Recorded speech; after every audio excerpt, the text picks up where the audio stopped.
அனைவருக்கும் இனிய மாலை வணக்கம்.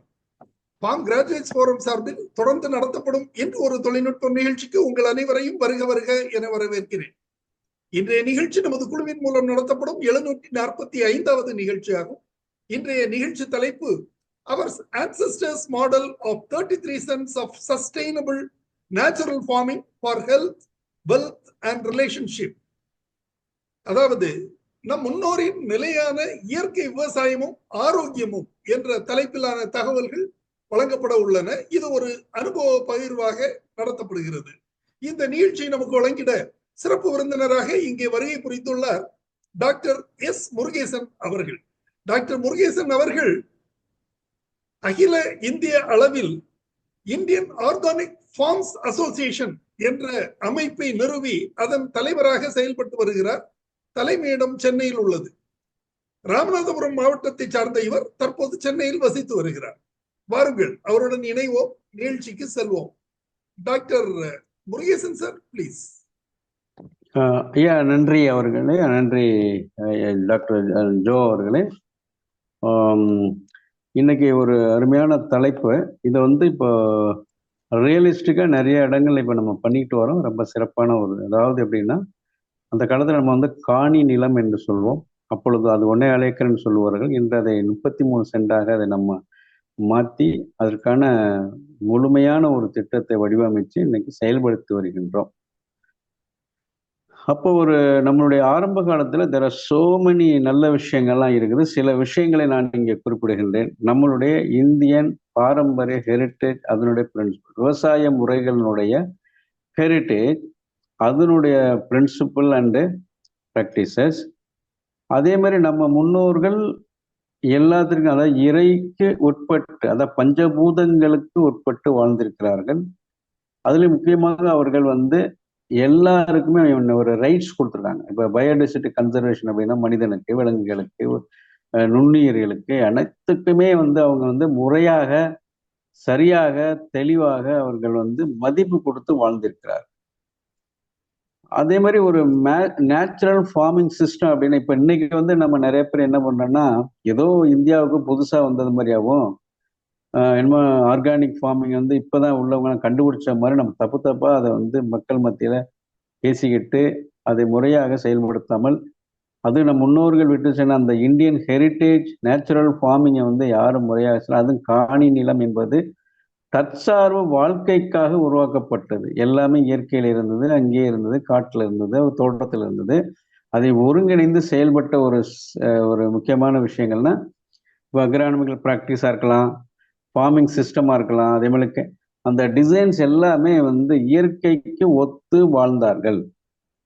அப்போ அதில் முக்கியமாக கிராப் மேனேஜ்மெண்ட்டு, எப்போ சீட் போடணும், எப்போ போடக்கூடாது, அதே போல் நம்ம ஒரு பயிரிடுறோம் அப்படின்னா என்ன விளைச்சல் விளைய போகுது, அது எப்படி ஹெல்த்தியாக நம்ம உருவாக்கணும். இன்னைக்கு சொல்லப்படக்கூடிய, இன்னைக்கு எல்லாரும் என்ன சொல்றாங்கன்னா, நியூட்ரிஷன் இல்லை என்று சொல்லிடுறோம், உணவுல அது இல்லை இது இல்லை அப்படிங்கிறோம், ஃபேட்டுங்கிறோம், கார்போஹைட்ரேட்டுங்கிறோம், ப்ரோட்டீன்கிறோம், அப்புறம் எசென்ஷியல் அமினோ ஆசிட்ஸ், அது இது எல்லாமே அந்த காலத்தில் நம்ம முன்னோர்கள் நமக்காக சரியான வழியில வழிநடத்தி சொல்லியிருக்கிறார்கள். அது அவர்களை பாதுகாத்திருக்கிறது. அப்போ என்ன டிஃபரன்ஸ் அப்படின்னா, அந்த காலத்தில் அவங்க பண்ணக்கூடிய ஒவ்வொரு விஷயமும் ஒரு ஒரு ஆராய்ச்சியாகவே இருந்தது. ஒரு இன்டியூஷன் நடந்தது. எல்லாமே ஒரு பவர்ஃபுல், அவங்க என்ன சொல்லுவாங்க, இன்னைக்கு மாடர்ன் டெக்னாலஜிங்க எல்லாம் இருந்தால் கூட அந்த ஃபார்ம் ரிசோர்சஸ் ஒருங்கிணைக்கப்பட்டு ஒருங்கிணைந்த பண்ணையாக வடிவமைத்தார்கள். அதில் அவங்க முதன்மையாக செய்தது, தன்னுடைய வீட்டுக்கு தேவையான 2 வருடங்கள் 3 வருடங்களுக்குள்ள உணவுகளை எடுத்து வைத்து தன்னை உட்படுத்தி கொண்டார்கள். அப்படியாப்பட்ட ஒரு சூழ்நிலையில தான் இன்றைக்கு கண்டிப்பாக ஃபர்ஸ்ட் ப்ரையாரிட்டி சப்சிஸ்டன்ஸ் அக்ரிகல்ச்சர். அவர்கள் ரூபாய் நோட்டுக்கோ அல்லது தங்கத்துக்கோ வெள்ளிக்கோ இன்னைக்கு இருக்கிற அந்த மெட்டீரியலிஸ்டிக் வேர்ல்டுக்கு அவங்க இம்பார்ட்டன்ஸ் கொடுக்கவில்லை என்பது நிரூபணமாக இருக்குது. நம்மளை போன்ற அதாவது சயின்டிஸ்ட், விஞ்ஞானிகள் அதை தெளிவாக சொல்கிறார்கள். இன்றைக்கு உள்ள காலங்களில் எந்த ஒரு எத்தனை மாற்றங்கள் வந்தாலும் அந்த கலரிங் ஏஜென்ட் தான் மாறி இருக்குமா ஒழிய, நம்மளுடைய முன்னோர்கள் விட்டு சென்ற விவசாய முறைகளிலேயோ எதுவுமே பெரிய மாற்றங்கள்லாம் கொண்டு வரலை. அதை வேற மாதிரி ஃபார்மேட்டில் நம்ம பண்ணிக்கிட்டு இருக்கோம். ஆனால் அந்த ஃபார்மேட் எல்லாமே இயற்கைக்கும் நம்மளுடைய உணவு சங்கிலிக்கும் அகெயின்ஸ்டாவே இருக்கின்றது. இப்படி ஏகப்பட்டது இருந்தாலும் ஏன் இன்னைக்கு நம்ம வந்து அதில் இன்னொன்று குறிப்பாக நம்ம முன்னோர்கள் வாழ்ந்தது எல்லாமே இயற்கை உட்பட்ட ஆயுர்வேதா, யோகா, இயற்கைக்கு உட்பட்ட யுனானி, சித்தா, அதே மாதிரி வந்து அப்புறம் இடையில நேச்சுரோபதி, ஹோமியோபதி, அதற்கு இடையில வந்ததுதான் வந்து அப்புறம் அல்லோபதி என்பது திருப்பி இடையில வந்துச்சு. அப்புறம் food and nutrition, diet, 12 native vegetable, 60 கீரைகள், அதுல 6 மரக்கீரைகள், அதே மாதிரி ஃப்ரூட்ஸ் அண்ட் இது லீவ்ஸ், அதாவது 21 சொல்லுவாங்க. இன்னைக்கு வந்து விநாயகனுக்கு பூஜைகள்லாம் படைக்கப்படுகிறது. அது எல்லாமே வந்து நமக்கு மருந்தாகவும் உணவாகவும் இருந்தது.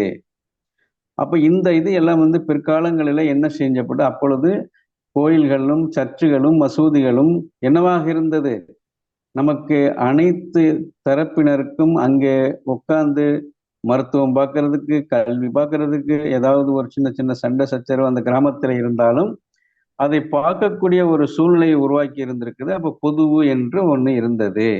அனைத்து சமுதாய மக்களும் ஒன்றாக வாழ்ந்து எனக்கென்று இல்லாமல் சமுதாய நோக்கத்துடன் வாழ்ந்தார்கள். கிராமத்துல எல்லோருமே அப்போ ஒவ்வொருத்தரும் அவரவர்களுக்கு தேவையான உணவுகளை அன்னைக்கு உற்பத்தி செய்தார்கள். அப்ப எல்லாமே அன்னைக்கு பணம் இல்லை, ஆனால் கிராமத்திலே நமக்கு தேவையான உணவுகள் இருந்தது. கிராமத்துக்கு தேவையான தண்ணீரை, மழை நீரை சேகரித்தார்கள். அந்த மழை நீர்கள் மூலமாக நல்ல விவசாயம் செய்தார்கள். அதன் மூலமாக நமக்கு வாழ்வியலை ஒத்திருக்கின்ற அந்த காலத்து தெய்வீக வனங்களாக சொல்லப்பட்ட அதாவது இன்டகிரேட்டட் கேலக்சி ஃபாரஸ்ட் என்று ஒவ்வொரு குடிசை அதாவது ஊர்களிலும் இருந்ததாக வரலாறு சொல்கிறது. அதே மாதிரி பஞ்சவாடி, தசவாடி என்று சொல்லக்கூடிய இயற்கை பஞ்சபூதங்களை சமநிலைப்படுத்த காடுகள் இருந்து அழிக்கப்பட்டதாக இன்றைக்கு நாம் உறுதிப்படுத்தப்படுகிறோம். ஆகவே இதையெல்லாம் ரெக்கவரி பண்ணணும் அப்படிங்கும் போதுதான் எங்கெல்லாம் எங்களுக்கு சப்போர்ட்டிவாக இருந்த பல விவசாயிகளையும் பல கிராமங்களையும் செல்லும் போது இப்படிலாம் ஒரு விஷயம் இருந்தா என்று சொல்லும் போதுதான் அதுக்கு ஏன் வந்து இந்த 3 காடுகளும் ரொம்ப முக்கியமா இருக்கு அப்படின்னா, பொதுவாக நம்ம வந்து 2 விஷயங்கள் முன்னோர்கள் நல்லா புரிஞ்சிருக்காங்க. ஒண்ணு வந்து மானாவாரி பயிர்கள், இன்னொன்று இரிகேட்டட் பயிர்கள். அந்த காலத்துல குளங்களும் ஏரிகளுமே வந்து நமக்கு தேவையான தண்ணீரை சேகரித்து நாம் இன்றைக்கு வீணாக்குகின்ற இந்த போர்வெல்ஸ், கரண்ட், அது இதுன்னு சொல்லிட்டு இயற்கைக்கு அகென்ஸ்டா பண்ணக்கூடிய எந்த ஒரு விஷயமும் தேவைப்படுவது இல்லை. இப்போ மேஜரா என்னன்னா இன்னைக்கு வந்து நம்மளோட வந்து surface water management, surface water harvesting, அதனுடைய மேனேஜ்மெண்ட் எல்லாம் மிஸ்மேனேஜ்மெண்ட் ஆகி என்ன பண்ணிக்கிட்டு இருக்கோம்? நம்ம வந்து ஆர்டிஃபிஷியலா ஏதோ நம்ம நல்லது பண்ண நினைச்சுக்கிட்டு இந்த மண்ணுக்கும் இந்த மக்களுக்கும் நாம் வந்து விரோதமாக செயல்பட்டு கொண்டிருப்பது கண்கூடாக தெரிகிறது. அதற்காகத்தான் இந்த சிஸ்டத்தில் நம்ம எடுத்து எப்படி வந்து ஒரு பெஸ்ட் அண்ட் டிசீஸ் இயற்கையாக மேனேஜ் பண்ண வேண்டும், எப்படி ஒரு பயோ இன்புட்ஸ் தயாரிக்கப்பட வேண்டும், ஒரு கிராப்பை எப்படி மானிட்டர் பண்ணும், அதனுடைய ப்ரொடக்ஷனை எப்படி சஸ்டெயின் பண்றது, அதே மாதிரி ஈகோ சிஸ்டம் அந்த ஊருக்கு ஏற்றார் போல எந்த மாதிரியான பயிர்களை சாகுபடி செய்வது, எப்படி அசோசியேட் பண்ணுது, பயோடைவர்சிட்டி கன்சர்வேஷன் எப்படி பண்றது, இந்த மாதிரி பல விஷயங்களை நாம் வந்து எடுத்து செல்கிறோம்.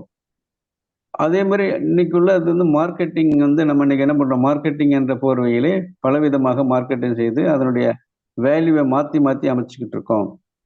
அப்போ கிராப் இம்ப்ரூவ்மெண்ட், அதே மாதிரி எனர்ஜி, இயற்கையினுடைய எனர்ஜியை வந்து இப்போ சூரிய ஒளியா இருக்கட்டும் அல்லது நம்மளுடைய தண்ணியாக இருக்கட்டும், தண்ணியை சேகரித்து அன்னைக்கு நம் பானைகளில் மழை நீரை சேகரித்து அது குடி தண்ணியாகவும் மாடுகளுக்கு ஆடுகளுக்கு முறையாக பயன்படுத்தின அந்த சிஸ்டம் வந்து ரொம்ப இம்பார்ட்டண்டாக இருந்தது.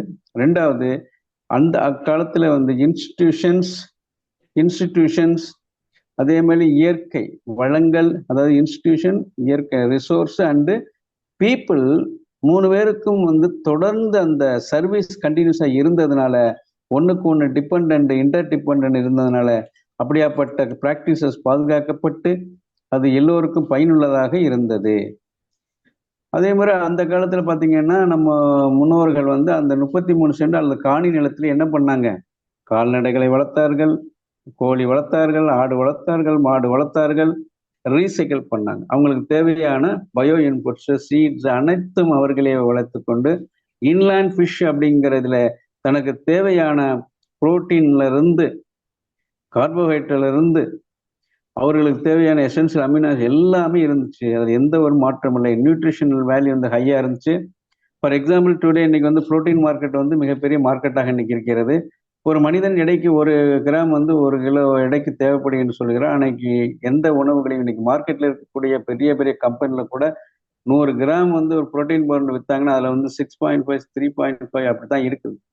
அதுக்கு தான் அக்காலத்துல எல்லாரும் நம்ம மன்னர்கள் வந்து என்ன சாப்பிட்டு வந்திருக்காங்க, 80% மில்லட்ஸும் 20% அது வந்து அன்பாலிஷ்டு ரைஸ். இன்னைக்கு சொல்லக்கூடிய கருப்பு கவுனி அரிசியா இருக்கலாம், இன்னைக்கு சொல்லக்கூடிய மாப்பிள்ளை சம்பா, மட்டை அரிசி, கருங்குருவை, அதே மாதிரி காட்டு யானம் என்று சொல்லக்கூடிய அனைத்து இதுகளும் அப்பொழுது அவர்கள் தன்னுடைய காணி நிலத்தில் வளர்த்து தங்கள் குடும்பத்திற்கு தேவையான அனைத்தையும் தாங்களே தற்சார்பு முறையிலே பெற்றுக்கொண்டார்கள்.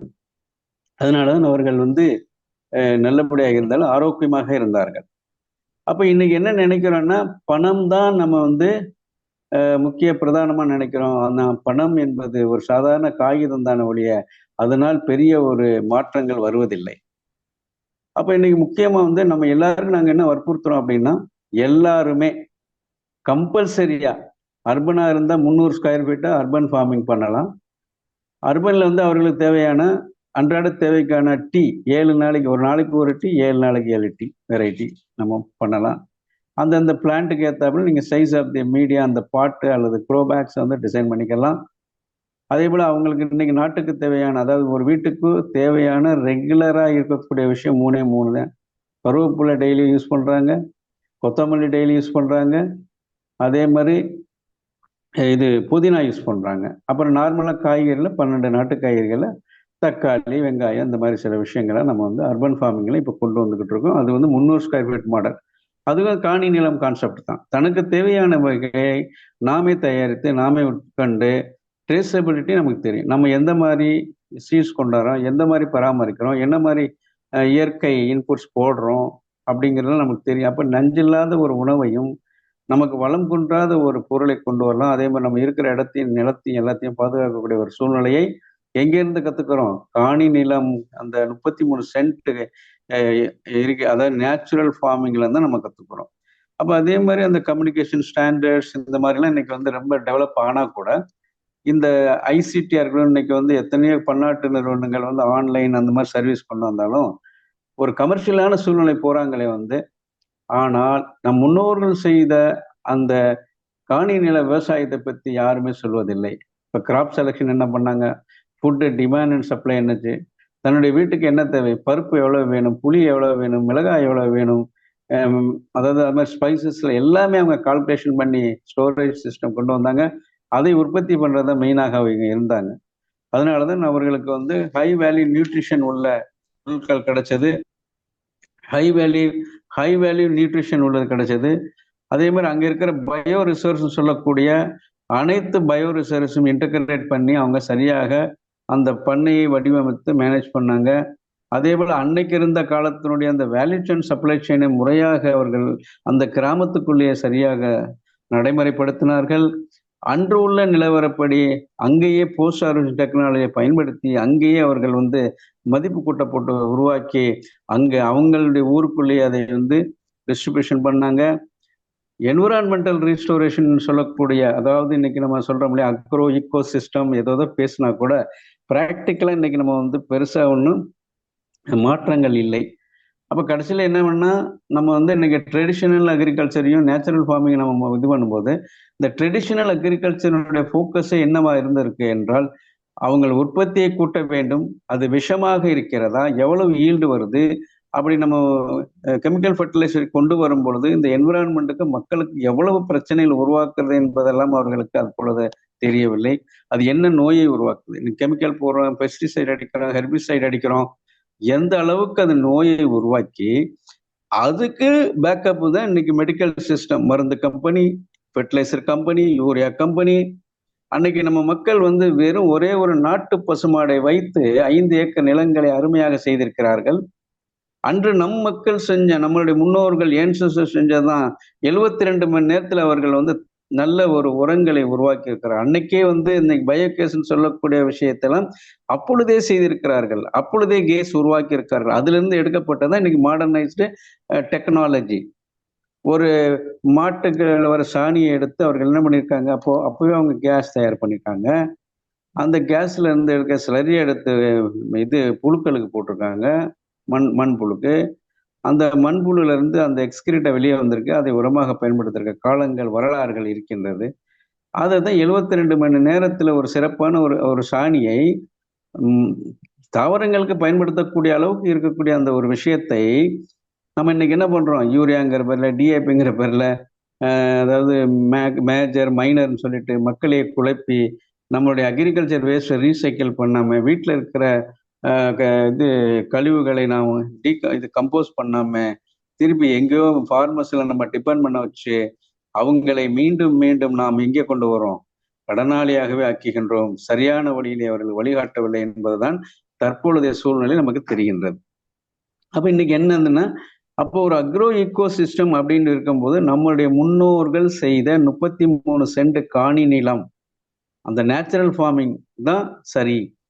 அப்போ அந்த நேச்சுரல் ஃபார்மிங் சிஸ்டத்துல எப்படி சயின்டிஃபிக்கா நீங்க மெஷரபிள் இதுல கொண்டு போகணும் அப்படிங்கிறத வந்து நம்ம இப்ப இருக்கிற மாடர்ன் சயின்ஸ்ல படிச்சவங்க, அக்ரி படிச்சவங்க, பிஹெச்டி படிச்சவங்க, மேனேஜ்மெண்ட் படிச்சவங்க எல்லாம் அதை உட்படுத்தி அது வந்து நம்ம ஒரு சின்ன எக்ஸாம்பிள்.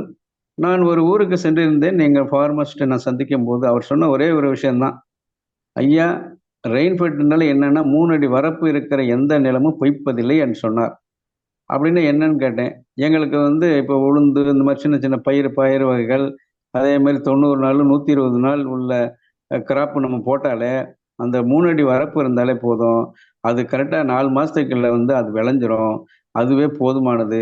அந்த இடத்துல இப்படித்தான் வாழணும், இப்படித்தான் போடணும், இப்படித்தான் கிராப்பிங் பேட்டர்ன் இருக்கும், இப்படித்தான் கிராப் செலெக்ஷன் இருக்கு, இப்படித்தான் கிராப் மேனேஜ்மெண்ட், அங்கே நோய் எதுவும் படுறதில்லை அப்படின்னு தெளிவாக சொன்னார்.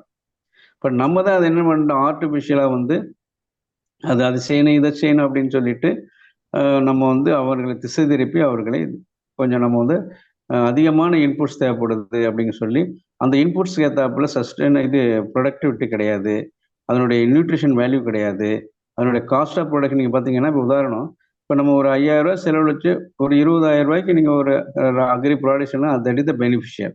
இப்போ இன்னைக்கு நம்ம வந்து இன்புட்ஸ், அதாவது இன்ஆர்கானிக் இன்புட்ஸுங்கிற போர்வையில் 30,000 ரூபாய் செலவழிக்கிறோம், நமக்கு வரக்கூடியது வந்து 20,000 தான் வருது. ஸோ அப்போ எங்கேயே நம்ம தப்பு பண்ணணும். அப்போ நம்ம முன்னோர்கள் சொல்லி கொடுத்த பல விஷயத்தை நம்ம வந்து விட்டு சென்றுடும். அதே மாதிரி ஒருங்கிணைந்த விஷயங்கள் அந்த காலத்துல இருந்தது. அந்த ஊர் அந்த அவங்க பண்ணக்கூடிய அந்த காணி நிலம் 33 சென்ட் அக்ரிகல்ச்சர் வந்து பார்த்தீங்கன்னா அவர்களுக்கு கிடைக்க வேண்டிய மெடிசினல் பிளான்ஸ் கிடைச்சது, வைத்தியத்துக்கு கிடைச்சது, அவர்களுக்கு ஆடு மாடு கோழிகளுக்கு கிடைக்க வேண்டிய தீவனங்கள் அங்கே கிடைச்சது. அதே மாதிரி பிளான்ஸ் அவங்க ஒயில்டாங்கிறது இயற்கையாக வந்தது, கல்டிவேட்டடாக பண்ணாங்க. இந்த மாதிரியான விஷயங்கள்லாம் அவங்கள்ட்ட இருந்தது. ரெண்டாவது அவர்கள் வந்து சரியாக வேல்யூஷன் பண்ணி, இப்போ இன்னைக்கு ஒன்றும் இல்லை, நம்ம வந்து பூச்சியை பார்த்த உடனே மருந்து எடுத்துரும். அன்னைக்கெல்லாம் அப்படி கிடையாது. பாம்பு பள்ளி பூரா எல்லாத்தையும் கூட தான் மனுஷன் வாழ்ந்தார்கள். அப்போ அவங்க வந்து எதையும் வந்து கொள்ளலை, எதையும் இது பண்ணலை, எல்லாம் ஒருங்கிணைந்து வளர்ந்தார்கள். அதனால தான் அவர்களுக்கு அன்னைக்கு பெரிய அளவில் இல்லை. இப்போ இன்னைக்கு கிட்டத்தட்ட அவங்களுக்கு பார்த்தீங்கன்னா இதனுடைய பேசிஸில் தான் என்ன பண்ணியிருக்காங்க, சஸ்டைனபிள் டெவலப்மெண்ட் கோல்ஸ் அப்படின்னு சொல்லி இன்னைக்கு யுனைடெட் நேஷன் ஆர்கனைசேஷன் டெவலப் பண்ணியிருக்காங்கன்னா கிட்டத்தட்ட நம்ம வந்து எந்த லெவலில் இருக்கோம் அப்படின்னு நிறைய பேர் நம்ம ஆலோசனை பண்ணோம். இது எல்லாமே எங்கேருந்து எடுத்திருக்காங்க அப்படின்னா நம்மளுடைய இந்திய அக்ரிகல்ச்சருடைய பாரம்பரிய விவசாய முறையிலிருந்தும் நேச்சுரல் ஃபார்மிங்ல இருந்து தான் அதை எடுத்திருக்காங்க.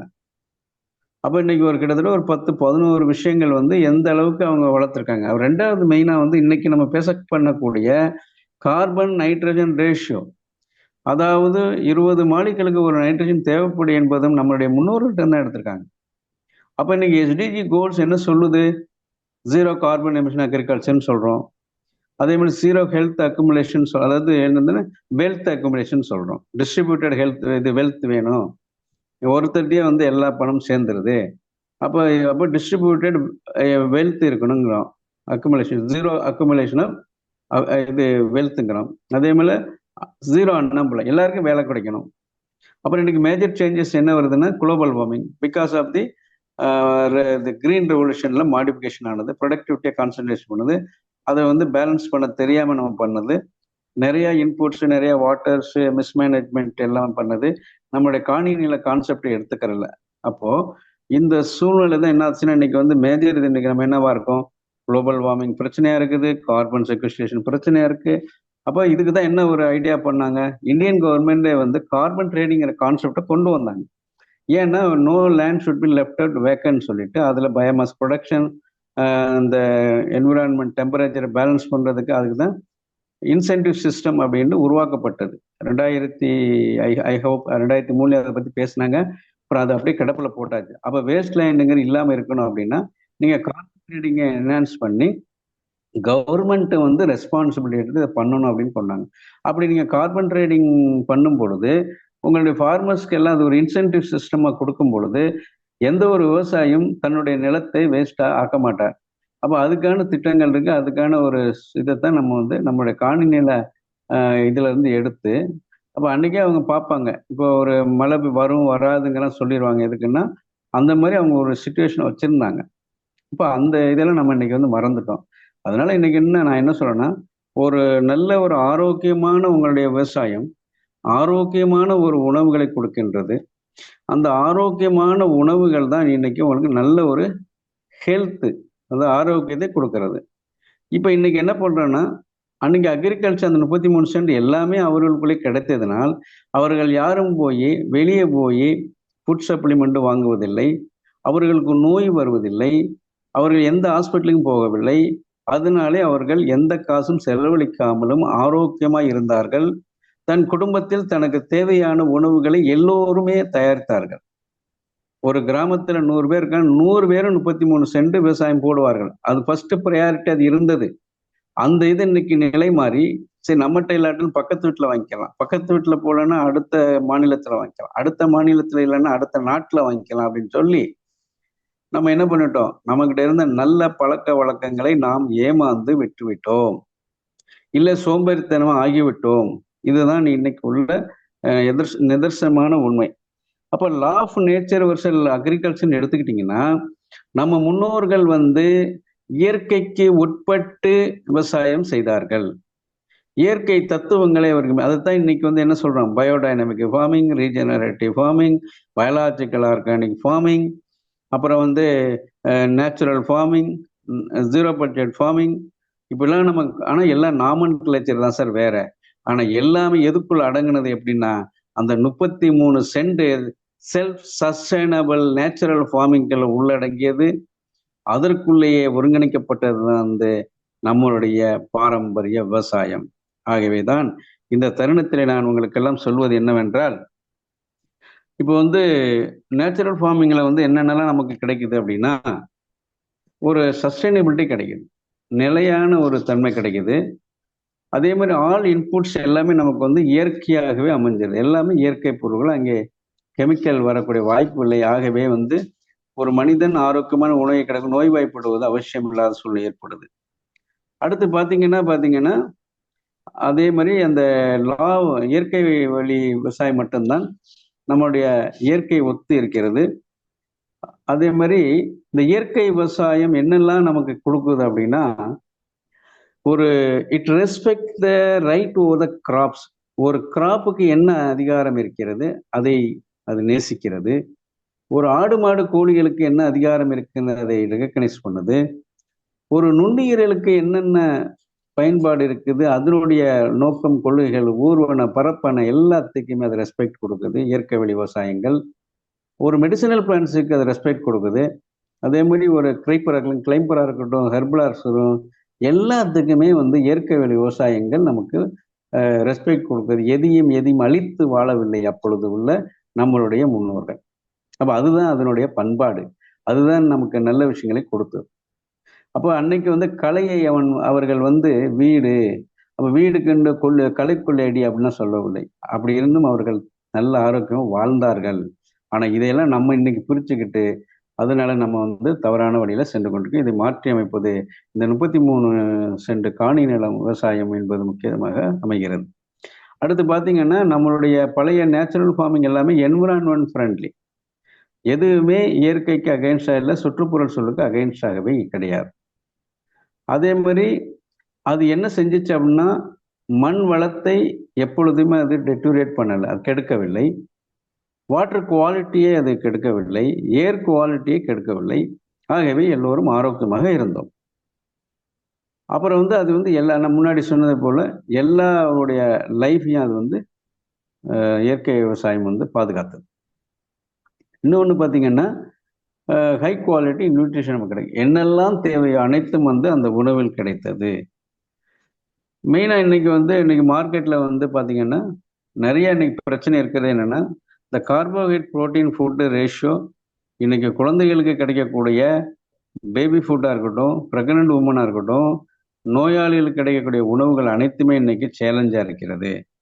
அப்போ அதற்காகத்தான் அவரவர்களுக்கு தேவையான உணவுகளை அவரவர்களுக்கு இருக்கின்ற அந்த இடத்தில் அவர்கள் செய்து கொண்டார்களானால் அவர்கள் ஆரோக்கியமாக ஹெல்த்தாக இருக்க முடியும். அதே மாதிரி இன்னைக்கு என்ன மெயின் பிரச்சனை, ரிலேஷன்ஸ் எங்கே பிரச்சனை ஆகுது அப்படின்னா, எல்லாத்துக்கும் பணம் கொடுத்து வாங்க வேண்டிய சூழ்நிலை ஏற்படுவதனால் பணம் இல்லை. அன்றைய காலங்களில் ஒரு கிராமத்தில் அனைத்தும் கிடைத்தது, அப்பொழுது பணம் தேவையில்லை. அப்ப இன்னைக்கு ஒரு கிராமத்தானா இருக்கட்டும், யாரா இருந்தாலும் இன்னைக்கு சென்னை போன்ற நகரங்களில் வாழ்பவர்கள் 1000 ரூபாயில் குடும்பம் நடத்த முடியாது. அதே ஒரு கிராமத்துல இன்னைக்கு 300 ரூபாய் இல்லாம குடும்பம் நடத்த முடியவில்லை. ஏன்னா எல்லாமே வேற இடத்துல வாங்க வேண்டிய சூழ்நிலை ஏற்படுறதுனால், அப்ப அந்த தயாரிக்கப்பட்ட உணவுகள் எப்படியாப்பட்ட உணவுகள் என்று காசு இருக்கலாம், காசு வரலாம். ஆனா எங்கே அது விளைவிக்கப்பட்டது, யார் விளைவிக்கப்பட்டா, எப்படி தயாரிக்கப்பட்டதுன்னு தெரியவில்லை. அப்ப அந்த காணி நில கான்செப்ட் போனது பிறகு பாத்தீங்கன்னா, உண்மையான நிலவரங்கள் ட்ரேசபிலிட்டி அனைத்தும் நமக்கு கொஸ்டின் மார்க்கா இருக்கிறது. அப்ப இதைத்தான் நம்ம என்ன செய்யணும்னா, இப்போ நிலம் இருக்கிறவங்க, இல்லாதவங்க, வாடகை வீட்டுல இருக்கிறவங்க எல்லாருமே இந்த காணி நில விவசாயத்தை செய்ய முடியும். இப்படி செய்தார்களானால் அவர்களுக்கு அவருடைய ஹெல்த் எப்பொழுதுமே கெடுவதில்லை. அப்ப ஹெல்த் நல்லா இருந்தாலே என்னன்னா, நிறைய பேர் என்ன நினைக்கிறீங்கன்னா, ஒரு 2 லட்ச ரூபா பேங்க்ல இருந்துச்சுன்னா நான் பெரிய பணக்காரன், நான் ஹெல்த்தியா இருக்கேன் அப்படின்னு நினைக்கிறேன். அது தப்பு. அது 5 கோடி என் பேங்க் அக்கௌண்ட்ல இருந்தாலும் நான் நோய்வாய்ப்பட்டு நான் அதை பயன்படுத்த முடியாத சூழ்நிலையில இருந்தேன், அது எனக்கு பயனில்லை. அப்போ ஒரு வெல்த்தை நீங்க சம்பாதிக்கணும், அதாவது ஒரு பெரிய ஒரு நல்ல ஒரு பணம் சம்பாதிக்கணும் அப்படின்னா உங்களுடைய ஹெல்த்தை இழந்து நீங்க சம்பாதிச்சீங்கன்னா அந்த பணம் உங்களுக்கு பயன்படுவதில்லை. அது ஒரு நல்ல சுமூகமான ஒரு செயலாகவும் தெரியவில்லை. ஆகவேதான் எல்லாத்துக்குமே ஃபண்டமெண்டல்ஸ் உங்களுடைய வாழ்வியல் முறைகள். அந்த வாழ்வியல் முறைகள் எதுல அமைஞ்சிருக்கு? நம்மளுடைய விவசாய முறையிலேயே அமைஞ்சிருக்கு எல்லாமே. அப்போ சப்சிஸ்டன்ஸ் அக்ரிகல்ச்சரை விட்டுட்டு என்னைக்கு நம்ம கமர்ஷியல் அக்ரிகல்ச்சர் போனோமோ, பணம்னு போனோமோ, அன்னைக்கு நாம் எல்லா நிம்மதியும் இழந்து விட்டோம், பணத்தை இழந்து விட்டோம், நம்மளுடைய பாரம்பரிய நல்ல விஷயங்கள் எல்லாம் இழந்து விட்டு இன்னைக்கு யாராவது நமக்கு நல்ல உணவு கொடுப்பார்களா, யாராவது ஒருத்தர் நமக்கு அந்த நோயை, எனக்கு இருக்கிற நோயை சரி பண்ணுவார்களா என்று நாம் இன்னைக்கு ஓடிக்கொண்டிருக்கிறோம். ஹாஸ்பிட்டலுக்கு போறோமா, அங்கே இருக்குமா, இந்த கிளினிக் போமா, அந்த கிளினிக்லாம், அப்புறம் ஸ்பெஷலிஸ்ட் அது இதுன்னு சொல்லிட்டு நம்ம இன்னைக்கு அப்போ இது பண்றோம். அப்போ ஹெல்த்னா என்ன? பாடி, மைண்ட் அண்ட் ஆன்மா, சோல் அப்படின்னு சொல்லுவாங்க. அப்போ ஒரு பாடி நல்லா இருந்தா தான் உங்களுடைய எது நல்லா இருக்கும்? இது நல்லா இருக்கும், மைண்டு நல்லா இருக்கும். இப்போ மைண்டுக்குள்ள அந்த வேலை செய்யக்கூடிய அந்த ஆன்மா என்ற உயிரும் அப்ப அதுக்கு நம்ம என்ன அறிவு என்று ஆன்மீகத்திலே சொல்கிறார்கள். அப்ப இப்படியாப்பட்ட விஷயங்களுக்கு எல்லாத்துக்கும் மூலகாரணம் என்ன? சரியான சரிவிகிதமான உணவு. அப்ப அந்த சரிவிகிதமான உணவு சரியாக இல்லை என்றால் நீங்கள் எதையெல்லாம் இழக்கிறீர்கள்? ஆரோக்கியத்தை இழக்கிறீர்கள், உங்களுடைய வெல்த்தை இழக்கிறீர்கள். வெல்த் என்பது ஆரோக்கியமே வெல்த் என்பதை இந்த தருணத்திலே பதிவிட விரும்புகின்றேன். ஆகவே நண்பர்களே, நீங்கள் யாராக இருந்தாலும் நீங்க டாக்டரா இருங்க, இன்ஜினியரா இருங்க, எம்எல்ஏ இருங்க, எம்பியா இருங்க, ஈவன் பிரைம் மினிஸ்டர், சிஎம் யாரு இருந்தாலும், ஆனால் உங்களுக்கென்று உங்க குடும்பத்துக்கென்ற உணவு வரும் பொழுது அட்லீஸ்ட் இந்த 33 சென்ட் காணி நில கான்செப்ட்ல இயற்கை விவசாயத்தை செய்து நம்மளுடைய உணவை நாமே தயாரிக்க கொண்டு நாம் தற்சார்பு வாழ்க்கையிலே முன்னேற வேண்டும் என்று சொல்லி, அதே போல எதிர்காலத்திலே நம்ம ஆரோக்கியமா வாழ வேண்டும் என்றால் இந்த வாட்டர், இந்த ஏர், அதே மாதிரி நமக்கு தேவையான இந்த சாயில், மண் வளம் குன்றாத விவசாயமும் நஞ்சில்லாத உணவுகளையும் தயாரிக்கக்கூடிய விஷயமே ஹெல்த்தில் நிற்கிது. அதே மாதிரி நம்மளுடைய ஆல்ரெடி இந்த கிரீன் ரெவல்யூஷன் நம்ம செய்ததுனால் அதிகமான டாக்ஸிக் ஃபெர்டிலைசர், கெமிக்கல், ஃபங்கிசைடை போட்டு நம்ம நாசப்படுத்தி இன்னைக்கு வந்து அடுத்த லெவலுக்கு போக முடியாத சூழ்நிலை உட்காந்துக்கிட்டு இருக்கோம். அதனால இதெல்லாம் இல்லாத ஒரு இதே இது பண்ணுறதுக்கு அப்போ நம்ம இன்னைக்கு என்ன பண்ண உணவு முறைகளில் வந்து தப்பான உணவு பழக்கங்களால் நாம் இன்னைக்கு நோய்வாய்ப்பற காரணமே வந்து அதிக டாக்ஸிக்ஸ் ரெசிடியல் வந்து நம்ம பாடியில் இருக்கு. அப்போ நமக்கு உணவுகள் வந்து என்னவா இருக்கணும்? நமக்கு வந்து டீடாக்சிஃபிகேஷன் ப்ராசஸில் நல்ல உணவுகளை சாப்பிட வேண்டும். அப்போ ஒரு மனிதனுக்கு உணவுக்கு பிறகு டீடாக்சிஃபிகேஷன் ஃபுட்டுன்னு சொல்கிறோம், டீடாக்சிஃபிகேஷன் வாட்டர்னு சொல்கிறோம்.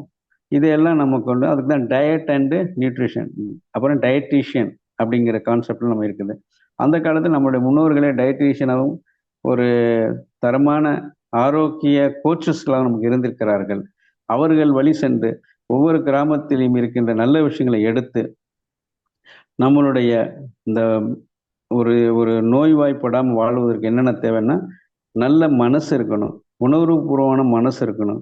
அப்போ ஒரு உணவு அதை டீடாக்ஸ் பாடியில் உள்ள கழிவுகளை டீடாக்ஸ் பண்ணுறீங்க, அதுக்கு வந்து மைண்டை நம்ம வந்து பலப்படுத்திக்கணும், மனசு ரிலாக்ஸ் வேணும். அப்போ மனசு ரிலாக்ஸுக்கு வேணும் ஃபர்ஸ்ட் பேசிக் வந்து உணவு. அதுக்கு பிறகு அதுக்கு தான் அந்த காலத்தில் சாண்டிங், மந்திரங்கள், எந்திரங்கள், ஒவ்வொரு கோயிலையும் சரி அதை வந்து மைண்டை சரி பண்ணுறதுக்கான ஒரு ஃபோக்கஸ்டு சாண்டிங் கொடுத்துருக்காங்க. அதே மாதிரி சர்ச்சில் பாடுறாங்க, மசூதியில் எல்லாமே அவங்கவுங்களுக்கு மதங்களுக்கு ஏற்றார் போல சில விஷயங்களை வைத்து அவர்கள் ப்ராக்டிஸ் பண்ணதுனால அந்த மைண்டு வந்து ஃபோக்கஸ்டாக இருந்தது. இப்படிப்பட்ட பல நல்ல விஷயங்கள் எல்லாம் நாம் பயந்துக்கணும். அப்புறம் ரெண்டாவது நம்மளுடைய லைஃப் ஸ்டைல் வந்து ப்ராப்பராக இருந்தது, அதனால எந்த டிவியேஷனுமே இல்லை. ஆகவே தான் எல்லாத்துக்குமே இந்த மூன்றும் நீங்கள் அடைய வேண்டும் என்றால், அதாவது சமநிலை இருக்க வேண்டும் என்றால், எல்லோரும் நாம் 33 சென்ட்ங்கிற கான்செப்ட் காணி நில விவசாயத்தை செய்ய வேண்டும். அதுக்கு நமக்கு என்ன தேவைகள் என்பதை உணவு பட்ஜெட்டாகவும், அதே மாதிரி நமக்கு என்னென்ன விஷயங்கள் வந்து தேவைகள் என்பதை அத்தியாவசியமா, அவசியமா, அனாவசியங்கிறதை புரிந்து கொண்டு நமக்கு தேவையான அத்தியாவசிய விஷயங்களை நாமே தயாரித்து கொள்ள வேண்டும். அதன் பிரகாரம் நம்மை நாம் செம்மைப்படுத்திக் கொண்டு இதை செயல்படுத்த வேண்டும். ஏனென்றால் இன்னைக்கு நம்ம எத்தனையோ பேர் ட்ரைனிங் அது வந்தால் கூட அதை நடைமுறைப்படுத்துவர்கள் வந்து 2-5% தான் இருக்கிறாங்க. 100 பேர் ட்ரைனிங் வராங்கன்னா அந்த 5%, 2% தான் வராங்க. இன்னைக்கு நான் என்ன ரிக்வஸ்ட் பண்ணுறேன்னா, நீங்கள் எல்லோருமே இதை வந்து முயற்சி செய்து உங்களுடைய உணவுகள் நீங்கள் தயாரித்து கொண்டு ஆரோக்கியமாகவும், அதே மாதிரி நல்ல நல்ல ரிலேஷன்ஷிப்போட வாழணும். இன்னைக்கு ரிலேஷன்ஷிப் எங்கே முறியுது அப்படின்னா, பணம் தான் நம்மளை வந்து முறிச்சிருது. அப்போ பணம் என்பது என்னன்னா, நம்ம போய் நோட் அடிக்கணும், வேலைக்கு போகணும். ஆனால் இந்த உங்கள்கிட்ட இருக்கிற அந்த நிலத்தை நீங்க பாதுகாத்து அதில் வந்து நீங்க உழைத்தே இருக்கணும். பணம் தேவையில்லை, உங்கள் உழைப்பே போதும். அந்த உழைப்பை சரியாக போட்டீர்களானால் நீங்கள் உங்களுக்கு தேவையானதை இயற்கை உங்களுக்கு கொடுக்கிறது, உங்க நிலம் கொடுக்கிறது. வேற யார் வேணாலும் ஏமாத்தலாம், உங்களுடைய நிலம் ஒருபோதும் உங்களை ஏமாத்துவதில்லை. ஆகவே இந்தியா எதுல வாழ்கிறது என்றால் இந்த காணி நிலத்தில் தான் வாழ்கிறது. அப்போ அந்த காணி நிலம் யாருடையதா இருக்குது? விவசாயி வாழ்றாரு. அந்த விவசாயி நல்லா வாழ்ந்தாதான் இந்த இந்தியாவே ஒரு உயர்ந்த நாடாக இந்தியா உயரும்போது உலக நாடுகளிலே எல்லோருமே ஒரு சிறந்த ஒரு மாற்றங்களை கொண்டு வர முடியும் என்று சொல்லி, அதோட இந்த 3 கான்செப்ட் ஞாபகம் வச்சுக்கோங்க. 33 சென்ட் காணி நில விவசாயம் செய்யுங்க, ஆரோக்கியமா இருக்கலாம். அதே மாதிரி நம்ம எல்லாரும் ஆரோக்கியம் மட்டும் கிடையாது, நல்ல பரஸ்பரம் கிடைக்குது. அந்த குடும்பமே வந்து அந்த இதுல வேலை செய்யும் பொழுது நல்லா பேசிக்கிறாங்க. மாமா, மச்சான், அக்கா, தங்கச்சி, அண்ணன், தம்பி, ஒரு இயற்கையோடு ஒத்து வாழக்கூடிய ஒரு சூழ்நிலை உருவாகும் போது நாம் எல்லோரும் சந்தோஷமா வாழ முடியும் என்பது இந்த தருணத்தில் சொல்லி, அடுத்து இது சம்பந்தமா என்னென்ன கேள்வி இருந்தால் கேளுங்கள். நம்ம அடுத்த செஷன் அப்படி வச்சுக்கலாம். இந்த தகவலை உங்களுக்கு பகிர கொடுக்கறதுக்கு ஐயா ஜோ அவர்களுக்கும் என்னுடைய மனமார்ந்த நன்றியை தெரிவித்துக் கொள்கிறேன். இந்த குழுமத்தில் உள்ள அனைவருக்கும் நன்றியை தெரிவித்துக் கொண்டு எனது உரையை இப்பொழுது முடித்துக் கொள்கிறேன். நன்றி, வணக்கம். நன்றி டாக்டர் முருகேசன், உங்கள் தகவல்களுக்கு மிக்க நன்றி. இதுவரை நம் முன்னோரின் நிலையான இயற்கை விவசாயமும் ஆரோக்கியமும் என்ற தலைப்பிலான தகவல்கள் வழங்கப்பட்டன. இந்த தலைப்பில் our ancestors model of 33 sons of sustainable natural farming for health, wealth and relationship என்பது தொடர்பான ஒரு அனுபவ பகிர்வு இன்று வழங்கப்பட்டது. தற்போது கேள்வி நேரம் ஆரம்பமாகிறது. முதலில் நமது குழுவின் மூத்த உறுப்பினர் திரு கந்தசாமி அவர்களை பேச அழைக்கிறேன். கந்தசாமி சார், இந்த நிகழ்ச்சி தொடர்பான உங்களது கருத்துக்களை தெரிவிக்குமாறு அன்போடு கேட்டுக்கொள்கிறேன். அனைவருக்கும் வணக்கம்.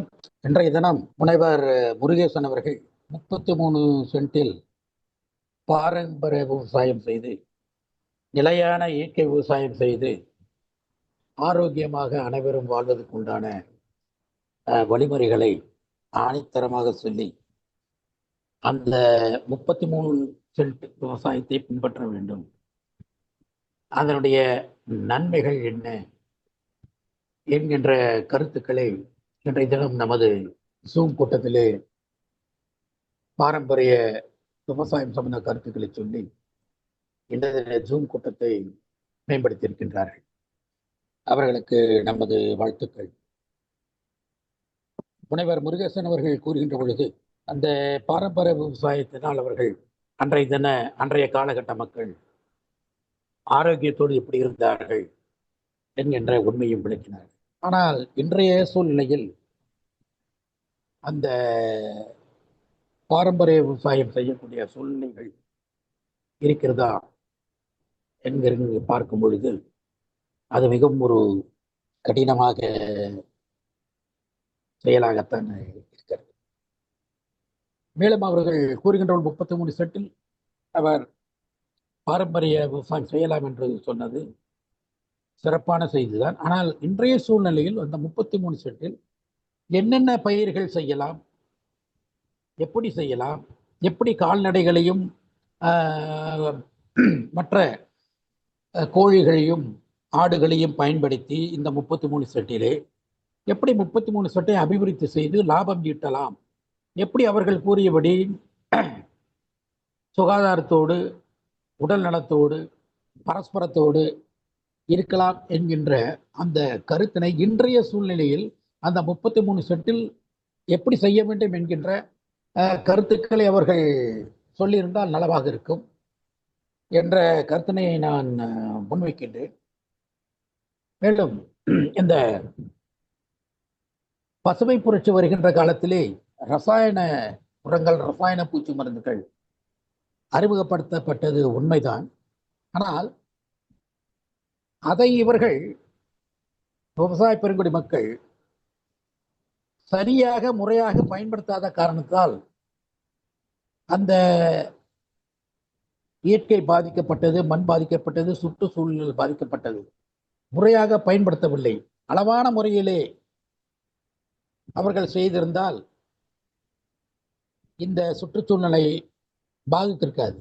எனவே நல்ல கருத்தினை சொல்லுகின்ற பொழுது அதனை முறைப்படுத்துவதற்கு அரசாங்கமும் ஏனைய சான்றோர்களும் ஒருங்கிணைந்து உழவனை நல்வழிப்படுத்தியிருக்க வேண்டும். ஆனால் சொல்லிவிட்டு அனைவருமே சென்று விடுகிறார்கள். ஆனால் உழவன் வழக்கம் போல தான் தோன்றித்தனமாக அவனுக்கு என்ன தோன்றுகிறதோ அதைத்தான் அவர்கள் செய்து கொண்டிருக்கின்றார்கள். ஆனால் இந்த மாதிரி ஒரு தான் தோன்றித்தனம் மற்ற துறைகளில் இல்லை. மருத்துவத்துறையிலே இல்லை, கட்டிடக்கலையிலே இல்லை, சட்டத்துறையிலே இல்லை. மற்ற துறைகளெல்லாம் ஒரு பிரச்சனையோடு நுழைந்தால் யாரை நம்பி பொறுப்பை ஒப்படைக்கிறோமோ அவர்கள் பார்த்து கொள்வார்கள். ஆனால் வேளாண்மை அப்படி இல்லை. உழவன் தனிப்பட்ட முறையிலே அவன் என்ன நினைக்கின்றானோ, 1000 கண்டுபிடிப்புகள் இருந்தாலும், 1000 நல்ல கருத்துக்கள் சொன்னாலும், அவன் எங்கோயோ சென்று யாரையோ கேட்டு எப்படியோ தான் இன்னும் செய்து கொண்டிருக்கின்றான் கோடிக்கணக்கான விவசாயிகள் இன்னமுமே இந்த டிஜிட்டல் உலகத்திலுமே. எனவே நல்ல கருத்துக்களை பரப்புவது முக்கியம்தான். நல்ல கருத்துக்களை பரப்புவது முக்கியம். அதை காட்டிலும் அந்த நல்ல கருத்துக்களை முறையாக உழவனுக்கு சென்று பயன்பட வேண்டும். இதே 33 சென்ட் கருத்துக்கள் நன்மையான கருத்துக்கள் தான். அதை அனைத்து விவசாயிக்கும் சென்று அதை அவன் சரியாக பின்பற்ற செய்வதற்கு என்ன வழிகளோ அது செய்தால், அப்படி செய்கின்ற பொழுதுதான் நீங்கள் நினைக்கின்ற பாரம்பரிய விவசாயம், இன்னும் பல நல்ல கருத்துக்கள், இன்னும் பல நல்ல கண்டுபிடிப்புகள் உழவர்கள் தோட்டத்திலே அவர்கள் அதை பயன்படுத்தி நிச்சயம் பயன்பெற முடியும் என்ற கருத்தினை கூறி இன்றைய தினம் 33 சென்டிலே பாரம்பரிய விவசாயம் என்ற தலைப்பில் கருத்துக்கள் எடுத்துரைத்த முனைவர் முருகேசன் அவர்களுக்கு நன்றி சொல்லி, எனக்கு வாய்ப்பளித்த திரு ஜோ அவர்களுக்கும் நன்றி சொல்லி, எனது சுற்றுரை கேட்ட நமது குழுவின் நண்பர்களுக்கும் நன்றி சொல்லி வாழ்க வேளாண்மை வெல்க விவசாயம் என்று சொல்லி விடைபெறுகிறேன். நன்றி, வணக்கம். நன்றி திரு கந்தசாமி, உங்களுடைய தகவல்களுக்கு மிக்க நன்றி. டாக்டர் முருகேசன். நன்றி நன்றி நன்றி ஐயா. இப்போ வந்து நம்மக்கிட்ட வந்து இப்போ நம்ம கோயம்புத்தூர்ல 3 விவசாயிகளுக்கு நாம் செய்து கொடுத்த மாடல் இருக்கிறது. 33 சென்ட்ல தன் குடும்பத்திற்கு என்னெல்லாம் தேவைப்படுகிறதோ அந்த மாடல் நாங்கள் எக்ஸிக்யூட் பண்ண மாடலை நான் ஷேர் பண்ண விரும்புகிறேன். இதை விரும்புபவர்கள் அது என்னோட தனிப்பட்ட தொடர்பு கொண்டாலும் சரி, அவங்களுக்கு வந்து அந்த கஸ்டோடியன், அந்த வீட்டில் எத்தனை பேர் இருக்காங்க, 5 பேர் இருக்காங்களா, 3 பேர் இருக்காங்களா, 2 பேர் இருக்காங்களா, அதனுடைய எஸ்டிமேட் எல்லாமே நாங்கள் கொடுக்க தயாராக இருக்கிறோம். அவருக்கு வந்து இப்போ மில்லட் எவ்வளோ வேணும், அதே மாதிரி ரைஸ் என்ன வேணும், அந்தந்த பகுதியில் இருக்கக்கூடிய விஷயங்களை எடுத்து நாங்கள் அந்த மாடல், சக்ஸஸ்ஃபுல் மாடல் நம்ம கையில் இருக்குது. தேவைப்படுபவர்கள், எனக்கு காலம் கம்மியாக இருந்தாலும் அது டீட்டெயிலாக டெக்னிக்கலாக நான் போகலை. மெயினாக வந்து மக்களுக்கு இப்படிலாம் ஒரு விஷயம் இருக்குங்கிறது தெரியல. இந்த காணி நில கல்டிவேஷன் தன்னுடைய குடும்பத்திற்காக செய்தார்கள். இந்த காணி நில கல்டிவேஷனை மெயினாக வந்து நமக்கு வந்து வியாபாரத்துக்காக இந்த கல்டிவேஷன் இல்லை. ஐயா அவர்களுக்கு நான் இந்த தருணத்தில் சொல்கின்றேன், தன் குடும்பத்தை காக்கவும் தனக்காகவுமாக அது செய்யப்பட்டது தான் இந்த காணி நில விவசாயம் சொல்லப்படுகிறதுங்கய்யா. இதுக்கு தேவையானவர்கள் எங்களை வந்து நாடி நான் அதற்கு உதவியாக இருப்பேன் என்று இந்த தருணத்திலே நான் உறுதி கூறுகிறேன். நன்றி, வணக்கம். நன்றி டாக்டர் முருகேசன் சார். நான் ஒரு கேள்வி கேட்கலாம்னு நினைக்கிறேன். அதாவது இந்த காணி நிலத்துல நாம வந்து இந்த முன்னோரின் நிலையான இயற்கை விவசாயம் ஆரோக்கியமும் என்ற இந்த நிகழ்ச்சியில், அதாவது நீங்க சொல்ற அந்த காணி நிலம் அப்படிங்கிறது எத்தனை பேர், அதாவது ஒரு குடும்பத்தில் எத்தனை பேர் இருந்தால் அது சாத்தியமாகும் என்பது சொல்ல முடியுமா? இந்த இது வந்து 5 பேருக்கு அது வந்து ஆகும்யா. இதுல வந்து பொதுவாக பார்த்தீங்கன்னா அந்த தசவாடி என்கிற 10 வகையான பழமரங்கள் அதில் வந்துடுது. ஓகே. அதே மாதிரி இந்த லைஃப் ஃபென்சிங் கான்செப்ட் அதுக்குள்ள கொண்டு வந்துடும், மல்டி லேயர் ஃபார்மிங். ஓகே. அதில் கிட்டத்தட்ட பார்த்தீங்கன்னா அந்த ஹெர்பல்ஸு, கீரைகள், மற்ற எல்லாமே அந்த இதில் வந்துடுது. அதாவது 1 மீட்டர் லென்த்தில் கிட்டத்தட்ட அதில் வந்து நம்ம ஒரு 23 வகையான தேவைகள் அந்த ஃபென்சிங்லேயே எடுத்துடலாம், உயிர் வேலியில். அப்புறம் ஊட வந்து பார்த்தீங்கன்னா நம்ம நார்மலாக ஒரு இன்னைக்கு கிட்டத்தட்ட ஒரு 50 வயசுக்காரர் இருக்கிறாருன்னா ஒரு some tons of millets, rice எல்லாம் சாப்பிட்றாங்க. அப்போ மேஜர் நமக்கு இதில் வந்து என்ன, இந்த 3 தான் பிரிக்கிறாப்புல இருக்குது. அதாவது பல்சஸ், மில்லட்ஸ் அண்டு ரைஸு. அது வந்து சில இடங்களில் வந்து ஒன்லி ரைஸ் மட்டும்தான் போட முடியும். அந்த ஏரியா பொறுத்து அதில் எவ்வளோ பயோடைவர்சிட்டின்னு போட்டு நம்ம ஒரு கிட்டத்தட்ட 50 வகையான தாவரங்களை உள்ளடக்கலாம். அது ஒரு ட்ரைலேண்டாக இருந்தாலும் சரி, ஒன்லி வெட்லேண்டில் மட்டும் சில கிராப்புகள் வந்து அதில் வந்து ஃபிஷ்ஷிங் கான்செப்டை கொஞ்சம் கொண்டு போகலாம். அப்போது அந்த தேவையின் அடிப்படையில் இப்போ நிச்சயமாக டெய்லியோ அல்லது வாரத்துக்கு ஒரு சந்தைக்கு போய் வாங்க வேண்டியதில்லை. அதுக்கு பேர் மரக்கீரைகள்னு சொல்கிறோம். இந்த மரக்கீரைகள் வந்து தினந்தோறும் வளர்றதுக்கு ஒரு 6 மாதம் 1 வருஷம் ஆகிடுது. அதில் முக்கியமாக எது வருது அப்படின்னா நம்மளுடைய அகத்திக்கீரை வருகிறது, லட்சக்கொட்டைக்கீரை வருது, வாதநாராயண் கீரை வருது, கல்யாண முருங்கை அதில் கொண்டு வரோம், முருங்கை எல்லாம் இதில் கொண்டு வரோம். இது எல்லாமே நமக்கு தேவையான அந்த உடம்பு ஆரோக்கியமாக வாழ்வதற்கான எசென்ஷியல் அமினோ ஆசிட்டை வந்து உணவு மூலமாக கொடுக்குறோம். அது ஃப்ரீயாகவே அவர் கிடைக்கிறது. இதை அவர் முறையாக கொடுத்து விட்டார்களே ஆனால் மற்ற 11 அமினோ ஆசிட்டும் பாடியில் கரெக்டாக நடந்துருது. அப்போ அவர் நோய்வாய்க்கு அவசியம் இல்லை. 12 மண்டலங்களும் சிறப்பாக செயல்படுகிறது. அப்புறம் இந்த இதில் காய்கறிகளையும் நம்ம கொண்டு வந்துடலாம். அவருக்கு தேவையான அனைத்து காய்கறிகளுமே இப்போ பொதுவாக 12 நாட்டு காய்கறிகளும் நம்ம தமிழ்நாட்டில் எங்கே வேணாலும், அதாவது சவுத் ஏஷியன் கண்ட்ரியில் இன்றைக்கி இருக்கக்கூடிய வெண்டைக்காயாக இருக்கட்டும், தக்காளியாக இருக்கட்டும், மற்ற இது இருக்கிறீங்களா பாவக்காய், இந்த மாதிரி விஷயங்கள்லாம் முக்கியமான 12 காய்கறிகள் வருது. அதே போல் இந்த 33 சென்ட்லேயும் 60 வகையான அதர் கீரைகளையும் உள்ளடக்கிடலாங்கய்யா. அப்போ அதை வந்து அவங்க வந்து தேவைக்கேற்ற அறுவடை பண்ணலாம். அதே மாதிரி இந்த 33 சென்டில் வரக்கூடிய அந்த அக்ரி வேஸ்ட் மற்ற இதில் வந்து ஒரு மாடு வளர்த்துடலாம், 25 கோழி வளர்க்கலாம், கோழி வளர்த்துடலாம். அதுக்கு பிறகு அவங்க ஃபர்தராக வந்து இந்த அனிமல் பேஸில் வந்து பார்த்திங்கன்னா செம்மறி ஆடுக்கு எந்த பெரிய மேனேஜ்மெண்ட் கிடையாது. ஆனால் வெள்ளாடு மட்டும் வளர்த்தாலும் 5 வெள்ளாட்டுக்கு இந்த 33 சென்ட் வரக்கூடிய அந்த இலைதழைகள், பிரான்ச்சஸ், அந்த லீவ்ஸ் நமக்கு அதே மாதிரி எல்லாமே இடுபொருள் எதுவுமே நம்ம வந்து வெளியே வாங்கி செயல்படக்கூடிய சூழ்நிலைகள் வராது. அப்போ ஒரு குடும்பம் 5 பேர் இருக்கக்கூடிய அந்த குடும்பம் ஆக்சுவலாக இப்போ வந்து நம்ம 33 சென்ட் ஏன் சொல்லணும்னா, ஆனால் காணி நிலம் வந்து முன்காலத்தில் அது வந்து 1.25 ஏக்கர்னு சொல்லிட்டு ஆனால் இப்போ நாங்கள் இப்போ கோயம்புத்தூரில் பண்ணக்கூடிய அந்த சிஸ்டத்தில் ஈவன் 33 சென்ட் லேண்ட் வந்து அவங்களுடைய பெர் இயர் உணவு வந்து பேசிக் அட்லீஸ்ட் 100% இதாட்டாலும் அவருக்கு ஒரு 80% ஆஃப் இதை வந்து அவர் சஃபிஷியண்டாக அவர் பண்ணிக்கிற முடியும். எஸ்பெஷலி இந்த காய்கறி, கீரைகள், அன்றாட தேவைப்படக்கூடிய மற்ற டீ, காஃபி, மூலிகை டெய்லி அவர் வந்து டீ குடிக்கணும்னா 7 விதமான அல்லது 10 விதமான மூலிகை செடி வச்சுக்கலாம். பூ வெளியே வாங்க வேண்டியதில்லை. பூ இப்போ வந்து டெய்லி சாமி கும்பிடணும். இன்னைக்கு பார்த்தீங்கன்னா ஒரு கிராமம் நகரத்தில் இருந்தாலும் தன்னுடைய இடத்துலயே தயார் பண்ணக்கூடிய சூழ்நிலை இருக்கிறதுனால இந்த மாதிரி பூஜை செய்வதற்கு ஒரு மாதம் ஆவரேஜ் 2000 ரூபா வரைக்கும் செலவழிக்கிறாங்க.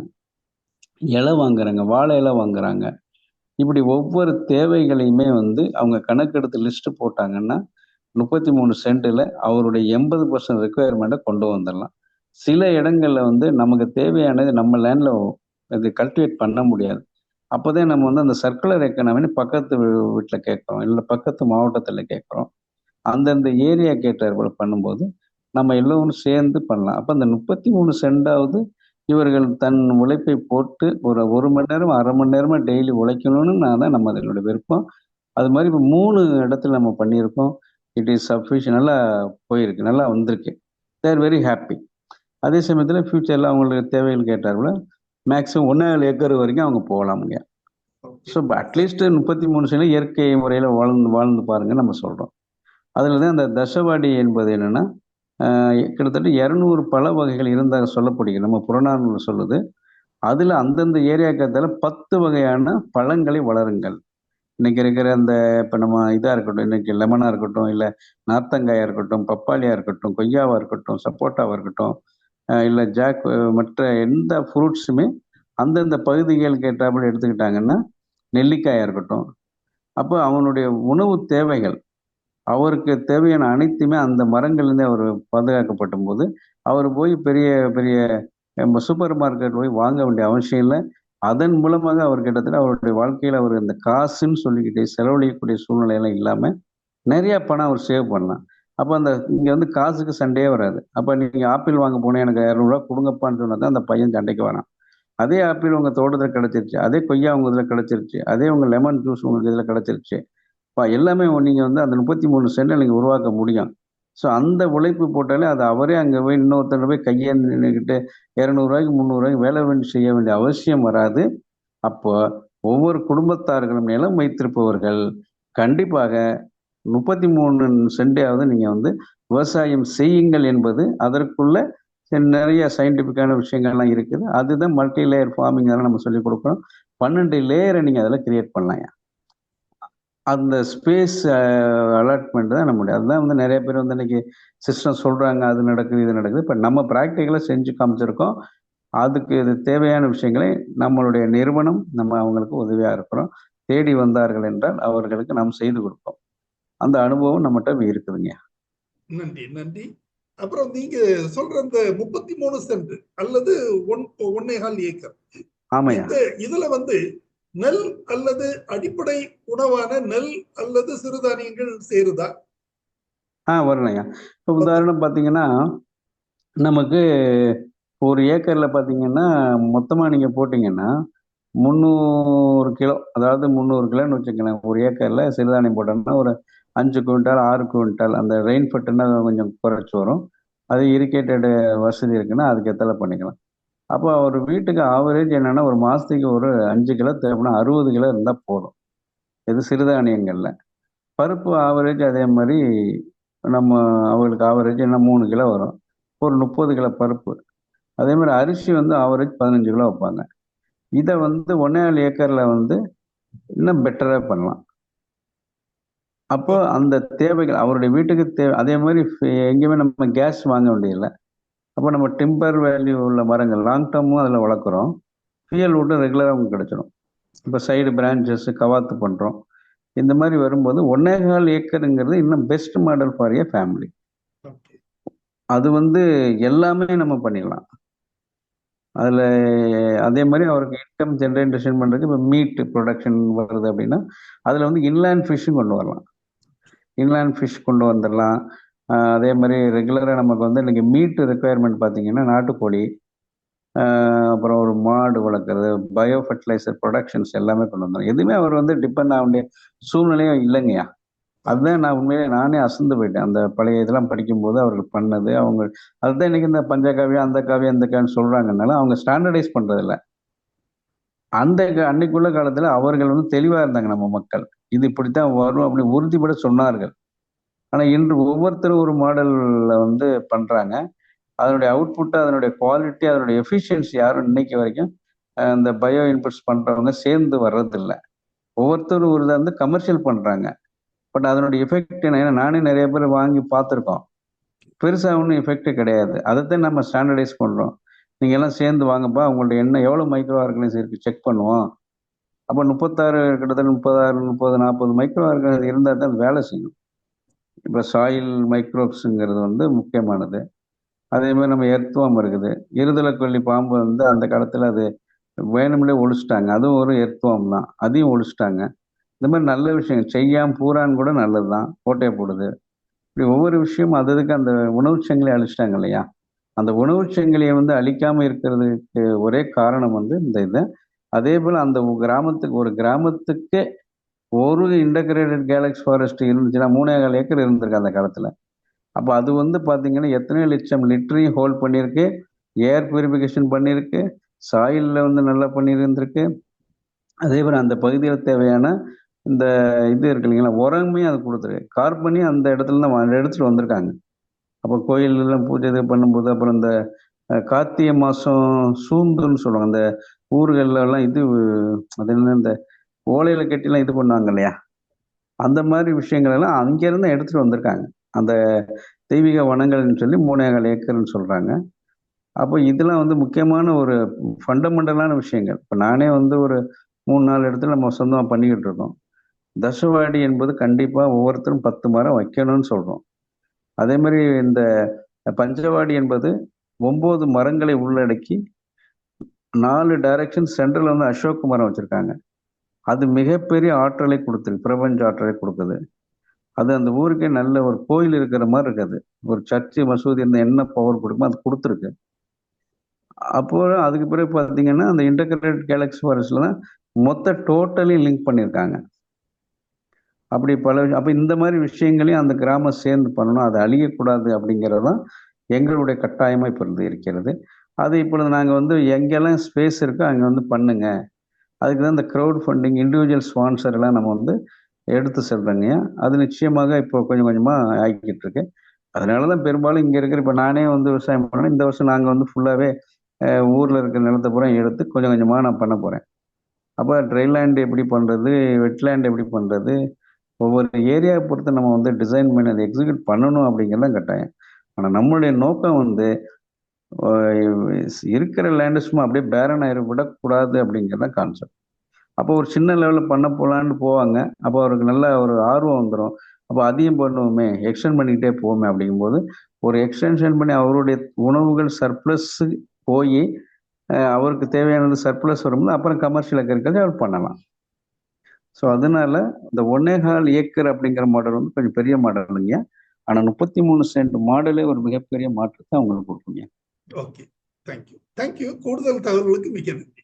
தினகர் பாபு, ராணிப்பேட் மாவட்டம் சார். ப்ளீஸ். காணி நிலம் வேண்டும், காணி நிலம் வேண்டும், பராசக்தி காணி நிலம் வேண்டும், பாரதியார் புகழ்பெற்ற வரிகள். அவர் அந்த காலத்திலேயே என்னை பற்றி யோசிப்பாரு நான் தெரியல. இந்த மாதிரி இப்போ நம்ம ஊர் பக்கம் கூட கிராமங்கள்ல இந்த மாதிரி கொஞ்சம் நிலம் வச்சிருக்காங்க. ஒரு காணியோ ஒரு காணியோ தோட்டங்கள், மாடு வளர்க்கறதுக்கு, இப்படி எல்லாமே பார்க்க முடியுது. அதில் மற்ற இடத்துல இல்லாத மரங்களும் செடிகளும் அந்த இடத்துல தான் இருக்கு. எங்க தோட்டத்துல கூட நாங்கள் அப்படி ஒரு காணி வச்சிருக்கோம்னா அதுக்கு அந்த மாதிரி கான்செப்ட் நடைமுறையில் இருந்துட்டு தான் இருக்கு. இது கொஞ்சம் இன்னும் கொஞ்சம் நல்லா சொல்ற மாதிரி எல்லாரும் கொஞ்சம் கொஞ்சம் அதை பின்பற்றினா நல்லதா இருக்கும். நன்றி, வணக்கம் சார். நன்றி திரு தினகர் பாபு. நிகழ்ச்சியில் பங்கு பெற்றமைக்கு மிக்க நன்றி. நன்றி. இந்த நிகழ்ச்சி ஒரு சிறப்பான தகவலை தாங்கி வந்த ஒரு நிகழ்ச்சியாக அமைந்தது. நமது மூதாதையர் பண்டை காலத்தில் செய்து வந்த ஒரு பிராக்டிஸ் நடைமுறையை இன்று நமக்கு வெளிச்சத்திற்கு கொண்டு வந்திருக்கிறார் டாக்டர் எஸ் முருகேசன் அவர்கள். அதாவது நம் முன்னோரின் நிலையான இயற்கை விவசாயமும் ஆரோக்கியமும் என்ற தலைப்பிலான இந்த தகவல் மிகவும் பயனுள்ளதாக இருக்கும் என்று நான் எண்ணுகிறேன். ஆரோக்கியமாக உணவு உட்கொண்டு வாழ நினைப்போர் இந்த முறையை பின்பற்றலாம். எனவேதான் அவர் ancestors model of 33 cents of sustainable natural farming for health, wealth and relationship என்ற தனது அனுபவத்தை நம்மோடு பகிர்ந்து கொண்டார். இந்த நிகழ்ச்சியை வழங்கியமைக்கு டாக்டர் முருகேசன் அவர்களுக்கு எனது நெஞ்சார்ந்த நன்றியினை தெரிவித்துக் கொள்கிறேன். மேலும் இன்றைய நிகழ்ச்சியில் பங்கு பெற்று தனது கருத்துக்களையும் தெரிவித்த அனைத்து பங்கேற்பாளர்களுக்கும் எனது நன்றியினை தெரிவித்துக் கொள்கிறேன். இன்றைய நிகழ்ச்சியத்துடன் நிறைவு பெறுகிறது. நன்றி, வணக்கம்.